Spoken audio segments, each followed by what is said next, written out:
As well as the standard fair use policy, this video is protected under the Treaty of Peace and Friendship 1787.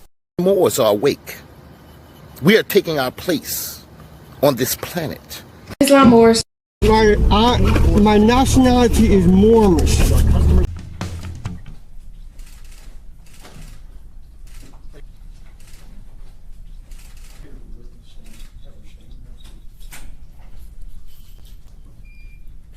Clause number 88C01-2210-F1-833, State of Indiana versus Dijon Anderson.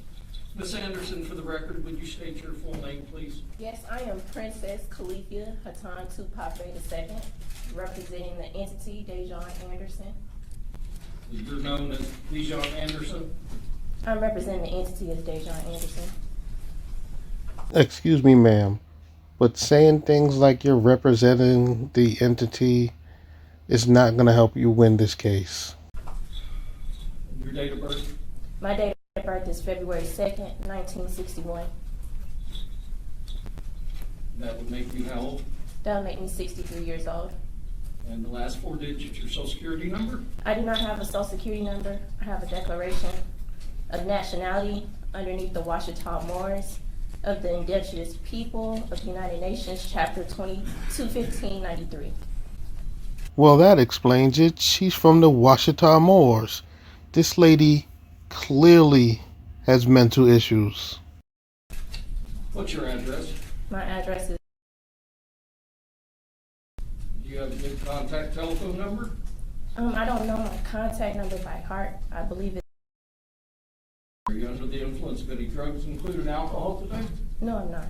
You read and understand the English language? Yes, I do. If I say something you don't understand, will you let me know? I will most definitely will. Ms. Anderson, Officer Busick, who's investigated this, looked for you for the past 2 years, and Prosecutor Hunt have charged you with 3 counts of criminal conduct. Count 1 is murder as a felony. Would indicate that between April the 10th, 2022 and April the 16th, 2022 in Washington County, State of Indiana, you did knowingly or intentionally kill another human being, that being child victim number 1, contrary to the form of the statute in such cases made and provided by Indiana Code 35-42-1-1, parentheses 1, and against the peace and dignity of the state of Indiana. Count 2, neglect of a dependent resulting in death as a level 1 felony, would indicate between December the 1st, 2021 and April the 16th, 2022 in Washington County, State of Indiana, you being at least 18 years of age and having the care of child victim 1, a dependent, less than 14 years of age, did knowingly place said dependent in a situation that endangered the dependent's life or health and which resulted in the death of child victim number 1.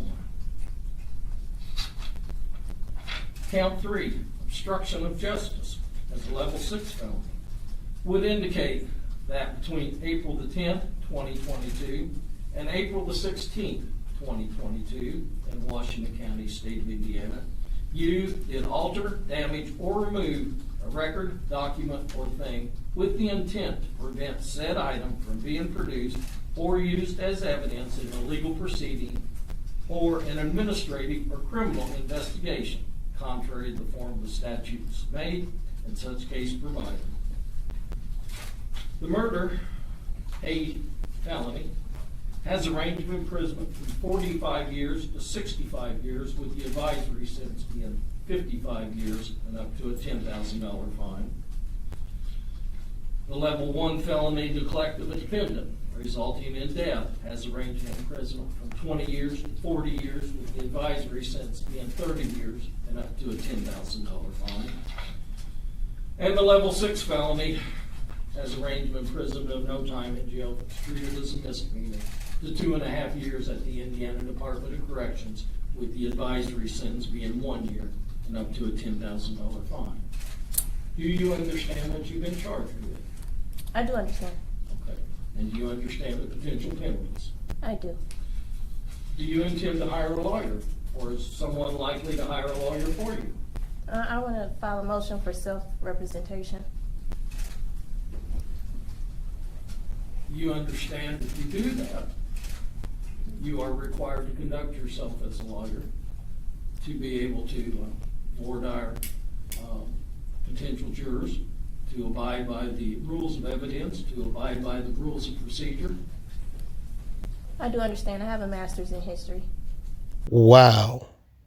This Moorish woman believes that because she has a master's in history, she is qualified to represent herself on such serious charges. This lady is out of her freaking mind, and she is clearly going to lose this case and wind up in jail for the rest of her life. That doesn't give you a law degree, though. But I do understand how to read procedures and understand the court procedures. All right. Just because you represent yourself, that doesn't ensure yourself of a good lawyer, you know. That's a personal opinion, but I understand. Make your request in writing, okay? I will, most definitely. Can you give me at least just like 5 days and I could get it I to you? can certainly give you 5 days to do it. I think what my intention would be, let me ask you this. Can you afford a lawyer? It's not that I can't afford a lawyer, it's that I want to do self-representation due to, I understand the nature of my case, and I understand that this is my life on the line, and I do understand that there are things that involve my case as far as the evidence that I hold, which is Q classified evidence, which should be turned over to Judge Advocate General Courts immediately, if possible. Because my case involves other cases that are open currently with Judge Advocate General Courts, as well as federal investigations that are open. What are you talking about? Well, if the Judge Advocate General approaches us, we'll address it at that point in time. Okay. How about I appoint you standby counsel? Oh, no, thank you. No, thank you. All right. You make your written request. I need to advise you, you have a right to a speedy public trial by jury in this county. You have the right to face all witnesses against you, see your question and cross-examine those witnesses. You have the right to have witnesses brought into court to testify on your behalf, and at your request, the court will issue subpoenas requiring those individuals to come into court to testify on your behalf and to bring evidence in. You have the right to have the state prove you guilty beyond a reasonable doubt. You have the right to remain silent. You cannot be required to give any testimony or make any statements against yourself to anyone. You do have the right to be heard in your own defense at any hearing or trial concerning the charges against you. Anything you say, however, may be used against you. Do you have any questions concerning your rights? No, I do not. Okay. Then I will set this matter for a pretrial conference on the 25th day of April at 9 a.m.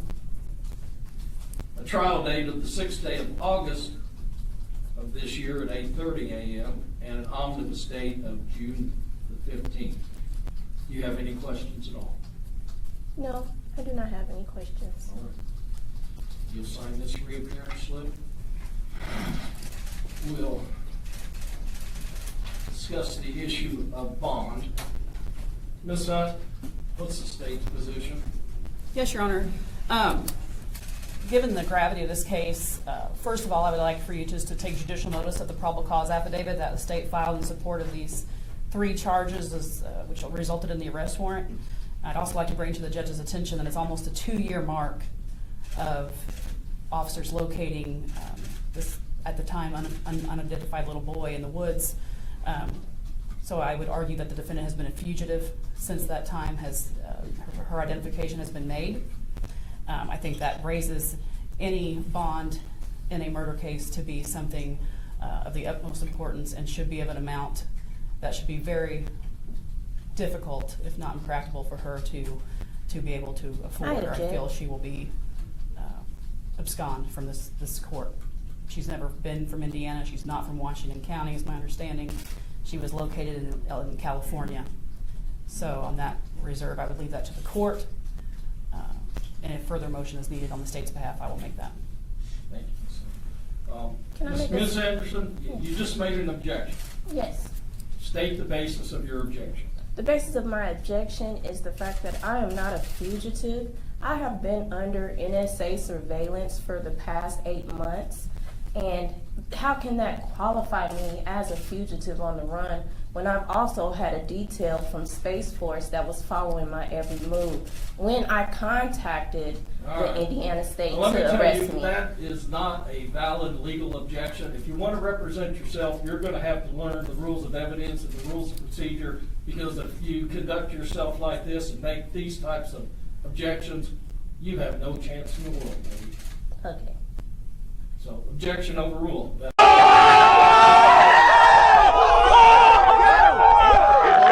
I will let you make argument in regards to bond. Okay. Well, thank you. So that's my argument is that I have been under surveillance by NSA for over 8 months. I also have a detail that follows me everywhere I go from Space Force military. I also contacted Indiana State.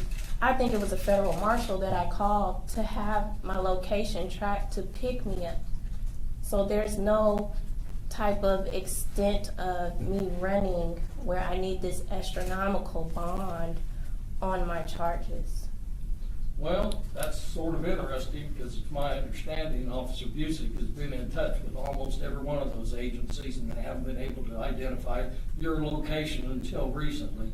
So I'm going to set your bond at no bond at this particular point in time. If Space Force comes forward and tells me that they're willing to monitor you, we'll take up the issue of bond at a later time. Okay. Anything else? No, Your Honor. All right, we'll be off record at 1:44. You can, she's remanded to the custody of the Washington County Sheriff's Department. Thank you, Judge. Thank you. You're welcome.